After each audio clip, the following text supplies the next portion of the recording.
Ma belle, tu vois ça? C'est le nombre de jours qu'il nous reste pour finir 2024. Donc j'ai un truc à vous proposer. Qu'on se fasse un dernier challenge tout ensemble. Toutes ensemble. Vous voyez le 75 Days Hard Challenge? Lui là. C'est à ça qu'on va s'attaquer. Bon après pour le coup, il ne nous reste plus que 71 jours. Mais c'est pas grave. J'ai déjà tout préparé. Le challenge il est là. Prêt à être téléchargé, prêt à être envoyé. Je l'ai appelé Pretty Girl Finish Strong. Objectif, finir l'année en force. Moi je suis prête. Et donc d'ici la fin de cette vidéo, j'espère vraiment que vous allez monter dans mon train, qu'on termine l'année ensemble. Alors, il faut juste garder à l'esprit que ce challenge, c'est pas un challenge qui est exclusivement dédié au sport. L'objectif premier de ce challenge, c'est avant tout d'apprendre à se discipliner en suivant une routine. Maintenant, c'est vrai que la routine que je vous propose dans ce challenge tourne autour du sport et de la santé, mais rien n'empêche qu'à côté, vous rajoutiez des objectifs un peu plus personnels. Je vous ai dit, l'objectif premier, c'est d'apprendre à se discipliner. Se discipliner, ça passe par la mise en place d'une certaine routine. C'est d'autant plus vrai dans mon cas parce que, je sais pas pour vous, moi, je fonctionne de manière plus optimale quand tout est organisé, tout est planifié à l'avance. Limite, c'est... Enfin non, pas limite parce que c'est vraiment le cas. Mes journées les plus productives, les plus efficaces se passent uniquement lorsque j'ai scripté ma journée en question. C'est-à-dire du moment où je me lève au moment où je vais me coucher, je sais exactement ce que je dois faire. J'ai scripté ce que je vais faire heure par heure. Après, bien évidemment, si vous arrivez parfaitement à fonctionner sans suivre un script et un protocole hyper rigide, c'est très bien.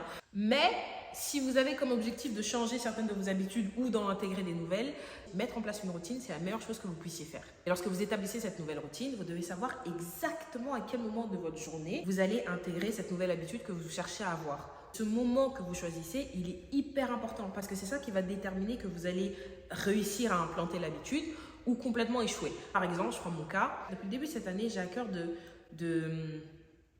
je sais même pas pourquoi je suis gênée de le dire. J'ai à cœur de m'ancrer un peu plus dans ma foi, de renforcer ma relation avec Dieu. Il y a cet objectif que je vais atteindre et la question derrière qu'il faut se poser, c'est quelles sont les différentes habitudes que je dois mettre en place pour atteindre cet objectif-là. Donc au début de l'année, j'ai clairement identifié cet objectif. Et de l'autre côté, j'ai listé les habitudes à mettre en place pour atteindre mon objectif. J'ai créé ma petite routine. Vous savez ce qui s'est passé? Rien. Et septembre dernier, lorsque je me suis posée pour faire un peu un petit bilan, et en fait, j'avais pas avancé sur cet objectif-là, jusqu'à ce que je comprenne et que je détermine véritablement où se situait mon problème. J'ai fait 2 erreurs lorsque j'ai mis en place cette routine, 2 erreurs qu'on a souvent tendance à faire lorsqu'on se dit « Ok, je vais changer les choses ». Alors, première erreur, j'ai voulu mettre en application toutes les habitudes en question. Moi, au début, je voulais tous les faire. Pour renforcer ma relation avec Dieu, j'ai déterminé que je dois aller à l'église, rejoindre une communauté, lire la Bible, écouter des sermons, prier. Et même apprendre à prier. Parce que je me suis rendu compte que je ne savais même pas prier. À part dire merci Seigneur pour ce repas, pour le chauffage, pour l'air que je respire. T'es un gars bien. Quand j'ai mis en place ma routine, j'ai tout mis dans ma routine. Quand je dis tout mis dans ma routine, c'est même pas réparti dans la semaine, c'était dans ma journée. Première erreur. Pour mettre toutes les chances de notre côté et s'assurer de réussir, lorsqu'on a identifié différentes nouvelles habitudes à acquérir et à mettre en place, idéalement, t'en prends une, tu te concentres uniquement sur cette habitude-là. Deuxième erreur, ça a été le moment que j'avais choisi dans ma journée pour intégrer les habitudes en question. Alors, il faut sachez que, généralement, quand j'arrive chez moi, il est pratiquement 21h30. Le temps de m'installer, de manger, de faire à manger, parce que généralement, je prépare mes repas du lendemain la veille au soir, donc de faire à manger, de me laver, de faire mon sac pour le lendemain, de faire ma to-do list. Quand j'ai fini tout ça, on est facile 22h45, 23h quand je fais les choses en traînant des pieds. Et à 23h, Dieu ou pas, j'ai la flemme. Probablement parce que spirituellement, je suis encore un peu fébrile. Je ne suis pas où je voudrais, où les habitudes que je mets en place sont censées me mener. Et je me suis systématiquement retrouvée à 23h à pas faire ce que j'avais prévu de faire. Quand j'ai compris que c'était ça mes 2 principaux problèmes et que du coup j'ai rectifié les choses, je vous assure que là depuis 2 mois maintenant, j'arrive à appliquer ma routine, j'arrive à respecter mon programme. Le premier truc que j'ai changé, c'est l'ordre de priorité. Plutôt que de mettre ces choses-là en fin de journée, j'ai changé de place, j'ai mis en tout début de journée. Le matin quand je me lève, je prends un verre d'eau, je fais mon lit et la première chose que je fais, c'est de m'installer sur mon bureau et d'écouter un sermon. J'ai fait ça dans un premier temps. Juste me poser sur mon bureau, écouter un sermon, prendre des notes. Puis à un moment, ça s'est fait naturellement. Je terminais de prendre mes notes, j'ouvrais ma Bible, lire les versets en lien avec le sermon que je venais d'écouter. Et puis là, depuis quelques jours, en fait, je me rends compte que je commence à avoir assez de matière pour faire évoluer mes prières. Ma routine le matin, je me lève, je prends un verre d'eau, je fais mon lit, je m'installe sur mon bureau, j'écoute un sermon, je lis les versets en lien avec le sermon que je viens d'écouter.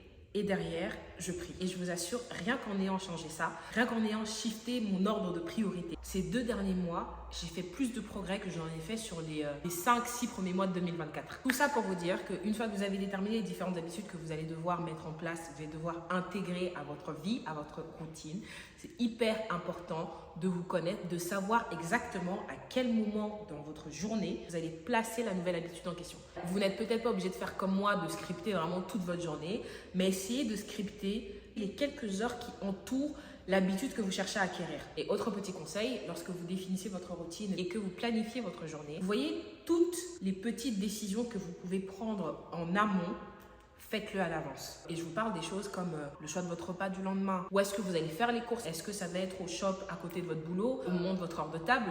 Est-ce que vous allez faire en rentrant? Est-ce que vous allez porter le lendemain? Vraiment, toutes ces petites décisions, vous vous dites, oh, je verrai demain. Ne voyez pas demain, ne voyez pas sur le moment même. La veille, posez-vous et déterminez toutes ces choses à l'avance. Pourquoi je vous dis ça? Simplement parce que vous voyez, toutes les décisions qu'on a à prendre au cours de la journée, aussi petites soit-elle, à la fin de la journée, le cumul de cette charge-là fatigue notre système nerveux. Alors, vous n'en avez peut-être pas directement conscience, ou vous pouvez vous dire, bon, c'est pas bien grave, mais vous savez quand est-ce que ça va se faire ressentir?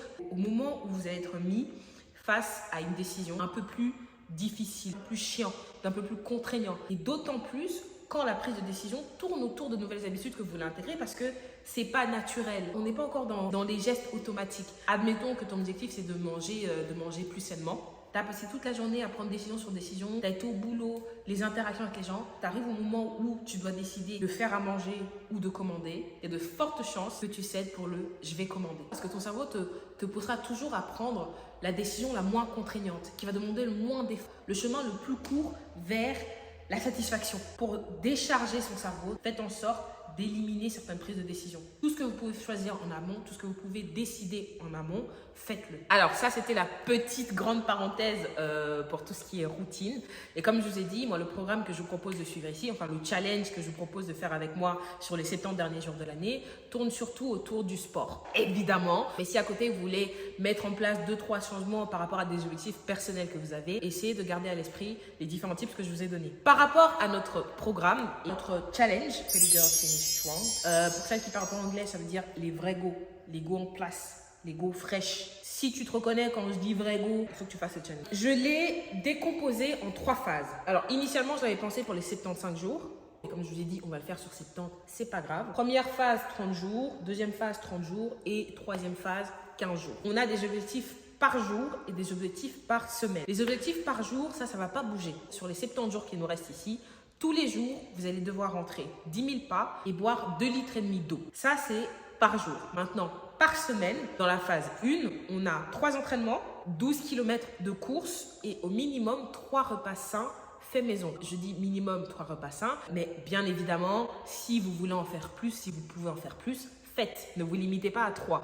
Le 3 que j'ai mis, ça s'adresse surtout à celles qui ont du mal à faire à manger. Parce que l'objectif, c'est de construire une habitude. Ça va augmenter progressivement. Mais si vous n'avez pas de mal à cuisiner et que vous adorez ça, que vous pouvez manger 7 repas clean faits maison, faites. Je vous encourage même. Donc ça, c'est pour la phase 1. La phase 2, on monte à 4 entraînements par semaine, 15 km de course et 4 repas clean. Et la dernière phase, on est à 5 entraînements par semaine, 25 km de course et 5 repas clean. Alors, pour ce qui est de la course, par exemple, dans la première phase ici, je nous ai mis 12 km. C'est bien 12 km par semaine.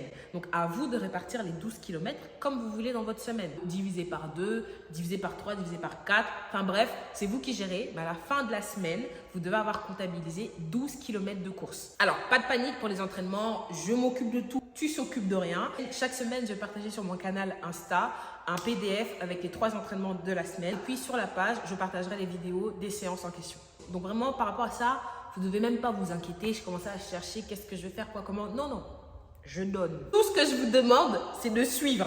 Juste fait. Et puis, je me suis dit que j'allais en suivre personnellement une dizaine d'entre vous, 10 volontaires. Et quand je dis suivre, ça veut dire vraiment être sur votre dos. Attrapez vos cols comme ça et braquez vos fesses et gestes. Je veux des preuves. Je veux que vous me fournissiez systématiquement des preuves que vous avez fait votre part des choses. Et, attendez, parce que c'est pas fini. À chaque fin de phase, en tirer une au sort parmi les meilleurs élèves, entre guillemets, et faire remporter un petit bon cadeau d'un de mes partenaires. C'est pas mal.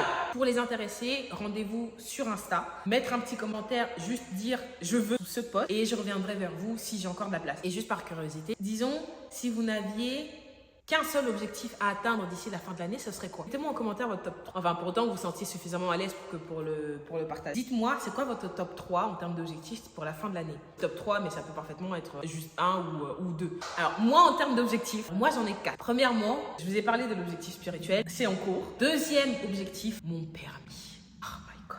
J'en ai marre de me faire vanner par mes potes. Mais en même temps, les gars, je suis pas faite pour conduire. Look at me.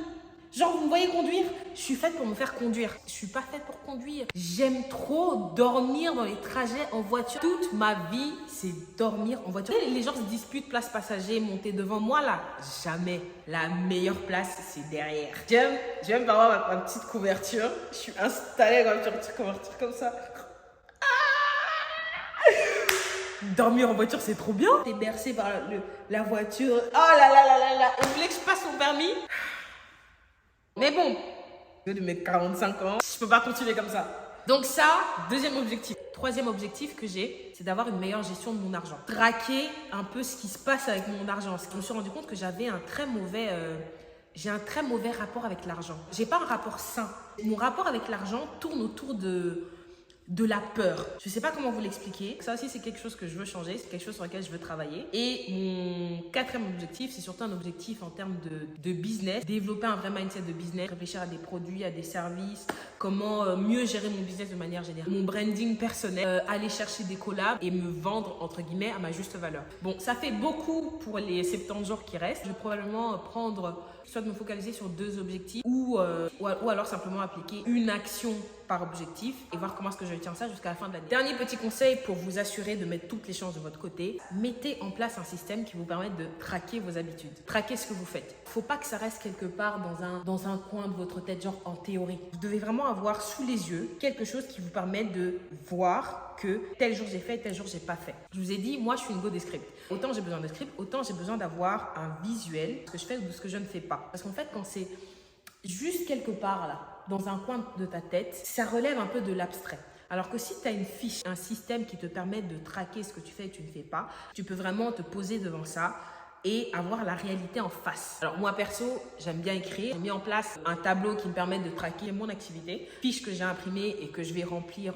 tous les jours. Mais si vous êtes plus digital, faites-le version digitale. Mais le plus important, c'est vraiment d'avoir votre activité sous les yeux. Tous les 3 jours, faites un check. Posez-vous devant votre fiche et ayez sous les yeux la preuve de votre activité ou inactivité, de sorte à pouvoir rectifier le tir. Alors, je vais vous mettre quelque part à l'écran la fiche que j'ai créée pour moi. Vous pouvez toujours faire un screen, vous en inspirer pour créer votre propre fiche. Ou encore, si vous voulez ma fiche à moi, dites-le moi en commentaire. Ce que je peux essayer de faire, vous mettre la fiche mais vide à télécharger. Comme ça, vous la remplissez avec vos informations. Dites-moi si vous préférez ça. J'ai fait une autre vidéo dans laquelle je parle des différents bouquins que j'ai achetés, que je suis en train de lire par rapport aux différents objectifs que j'ai. Et je me suis engagée, engagement fait envers moi-même, de vous faire des vidéos récap des enseignements que j'en ai tirés. Comme ça, on évolue ensemble. Personne ne va rester derrière. Alors d'ailleurs, si vous avez d'autres bouquins à me recommander, des bouquins, des revues, des blogs ou même d'autres chaînes par rapport à l'un ou l'autre objectif que je vous ai cité, je suis totalement preneuse. Je ne vais absolument pas mettre ça en commentaire et j'irai voir. Quand je faisais l'autre vidéo par rapport au livre, je me suis rendu compte qu'en fait,